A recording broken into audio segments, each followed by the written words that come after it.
बिस्मिल्लाहिर्रहमानिर्रहीम। मरकर भी वही जीते हैं जो जीने के काबिल हों। अक्सर वही लोग जिन्हें हम बेरुखी से नज़रअंदाज कर देते हैं वही तारीख में हमारे हीरो बन जाते हैं। चापलूस लोग दोस्तों की तरह नजर आते हैं, जैसे भेड़िए कुत्तों की तरह।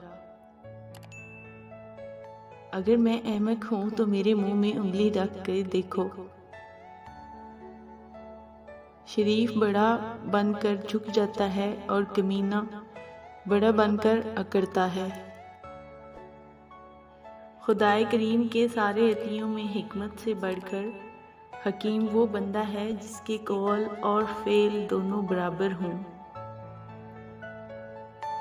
ऐसी बात मत कहो जो मुखालिफ की समझ से बालातर हो। हमेशा आसान और कम लफ्ज़ों में बात करो। जो औरत 3 हरकतें करे उससे शादी कर ले। ऐसी औरत के मुकद्दर में बेबहा दौलत होती है। नंबर 1 निगाहें नीची रखती हो, नंबर 2 कम बोलती हो और नंबर 3 हुस्ने इखलाक रखती हो।